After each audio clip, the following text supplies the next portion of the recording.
শান্ত সমুদ্র, নির্মল আকাশ, কিন্তু হঠাৎ করেই বঙ্গোপসাগরে ঘটে যায় ভয়াবহ ঘূর্ণিঝড়। কেন বারবার এই অঞ্চলে ঘটে দুর্যোগ? কেন মে মাস আসলেই সবচেয়ে বেশি ঘূর্ণিঝড় তৈরি হয়? আর কেনই বা বঙ্গোপসাগরে ঘূর্ণিঝড়ের সংখ্যা আরব সাগরের চেয়ে অনেক বেশি? আজকের এই ডকুমেন্টারিতে আমরা খুঁজে বের করব এই সকল প্রশ্নের উত্তর। চলুন শুরু করি আমাদের যাত্রা।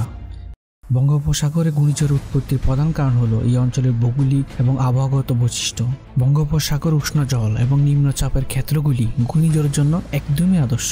ঘূর্ণিঝড় সাধারণত নিম্নচাপ থেকে সৃষ্টি হয় এবং উষ্ণ সমুদ্র জল বাষ্পবর্তী হয়ে বাতাসের সঙ্গে মিশে যায়। ঠিক তখনই ঘূর্ণিঝড় শক্তি সংগ্রহ করে। যদি কোনো নিম্নচাপ ঘন্টায় 62 কিলোমিটার গতিবেগ অর্জন করে তখন সেটাকে আঞ্চলিক ঝড় বলে মনে করা হয়। কিন্তু সেটি যদি ঘন্টায় 119 কিলোমিটার 72 মাইল গতিবেগ অর্জন করে তখন সেটাকে সাইক্লোন বা ঘূর্ণিঝড় বলা হয়। আবহাওয়া অধিদপ্তরের তথ্য বলছে 2009 সালে 21 মে বঙ্গোপসাগর তৈরি হয় ঘূর্ণিঝড় আইলা। উপকূলে আশ্রয়ের পরে 25 মে।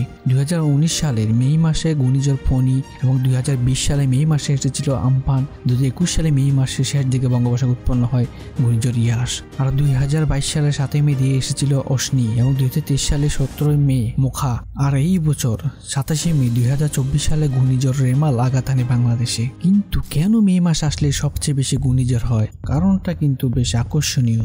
মে মাসে বঙ্গোপসাগরের জলের তাপমাত্রা সাধারণত 28 থেকে 31 ডিগ্রি সেলসিয়াস থাকে, যা ঘূর্ণিঝড় গঠনের জন্য আদর্শ তাপমাত্রা। এই সময় দক্ষিণ পশ্চিম মৌসুমী বায়ু আগমন শুরু হয়, যা নিম্নচাপ সৃষ্টি করে এবং ঘূর্ণিঝড়ের জন্ম দেয়। মে মাসে আবহাওয়া পরিবর্তনের কারণেই এই সময় ঘূর্ণিঝড়ের প্রবণতা বেশি দেখা যায়। কিন্তু বঙ্গোপসাগরের চেয়ে আরব সাগরে কেন কম ঘূর্ণিঝড় হয়? এটি জানলে আপনিও অবাক হবেন।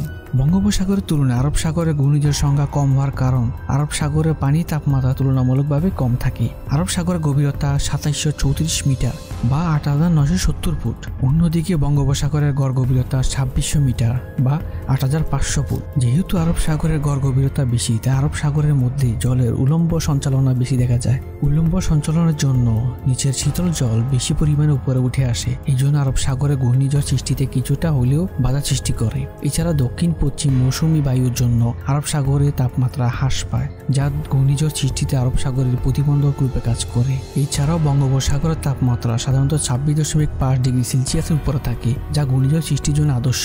উষ্ণ পানির কারণে সমুদ্রের জলীয় বাষ্প বেড়ে যায়, ফলে বায়ুমণ্ডলে আর্দ্রতা পরিমাণ বৃদ্ধি পায়। হিমালয় পর্বতমালার অবস্থান এবং বাতাসের গতি প্রকৃতি ঘূর্ণিঝড়ের গতিপথ এবং শক্তি নির্ধারণের গুরুত্বপূর্ণ ভূমিকা পালন করে। বঙ্গোপসাগরের বৃহত্তম পৃষ্ঠের তাপ এবং বেশি বাষ্পীভবন প্রক্রিয়ার ঘূর্ণিঝড়ের সৃষ্টির অন্যতম কারণ। তবে বঙ্গোপসাগরের উপকূলীয় থাকা দেশ বাংলাদেশে কেন ঘূর্ণিঝড়ের প্রভাব সবচেয়ে বেশি? এটার পিছনে লুকিয়ে আছে একটি চমকপ্রদ কারণ। দক্ষিণ এশিয়ার মধ্যে বাংলাদেশকে বলা হয় প্রাকৃতিক দুর্যোগের লীলাভূমি। প্রতি বছর এই দেশে বিভিন্ন পরিমাণে দুর্যোগ হানা দেয়। সাম্প্রতিক সময়ে অন্যান্য দুর্যোগের তুলনায় দিনে দিনে ঘূর্ণিঝড়ের পরিমাণ বৃদ্ধি পাচ্ছে। 1970 সালের পর থেকে বর্তমান সময় পর্যন্ত বাংলাদেশে বেশ কয়েকটি ভয়াবহ ঘূর্ণিঝড় তাণ্ডব চালিয়ে লণ্ডভণ্ড করে দিয়েছে জনজীবন।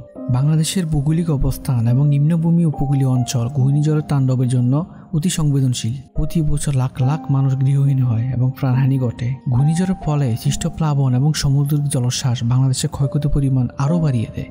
তাহলে এর সমাধান কি? কিভাবে আমরা এই ভয়ঙ্কর বিপর্যয় থেকে নিজেদের রক্ষা করতে পারি? প্রতিরোধ ব্যবস্থা হিসেবে উন্নত আবহাওয়া পূর্বাভাস, উপকূলীয় অঞ্চলে গাছপালা রোপণ এবং স্থায়ী বাঁধ নির্মাণের মাধ্যমে আমরা অনেকাংশে ক্ষতি কমাতে পারি। সচেতনতা বৃদ্ধির মাধ্যমে মানুষকে আগাম সতর্ক করা এবং উদ্ধার অভিযানে দ্রুত সাড়া দেওয়া। এছাড়াও টেকসই উন্নয়ন ও পরিকল্পনার মাধ্যমে আমরা ক্ষয়ক্ষতির পরিমাণ কমাতে পারি। সবাই মিলে কাজ করলে আমরাই পারি ঘূর্ণিঝড় মোকাবেলা করতে। আসুন এই চ্যালেঞ্জের মুখোমুখি হই এবং আমাদের ভবিষ্যৎ আরও নিরাপদ ও স্থিতিশীল করি। প্রকৃতির ফলয় সত্ত্বেও মানুষের দৃঢ়তা এবং সহমর্মিতা আমাদেরকে বাঁচিয়ে রাখে। বঙ্গোপসাগরে ঘূর্ণিঝড়ের প্রভাব কমাতে আমরা সকলেই সম্মিলিত প্রচেষ্টার প্রয়োজন। আমরা যদি সচেতন হই এবং যথাযথ পদক্ষেপ নিই তাহলেই আমরা প্রকৃতির বিপর্যয় মোকাবেলা করা সম্ভব। এই ছিল আমাদের আজকের ডকুমেন্টারি। আশা করি আপনাদের অনেক কিছু জানার এবং বোঝার সুযোগ হয়েছে। আমাদের সাথেই থাকুন। আরও তথ্যবহুল এবং শিক্ষণীয় ভিডিওর জন্য আমাদের চ্যানেলটি অবশ্যই সাবস্ক্রাইব করতে ভুলবেন না।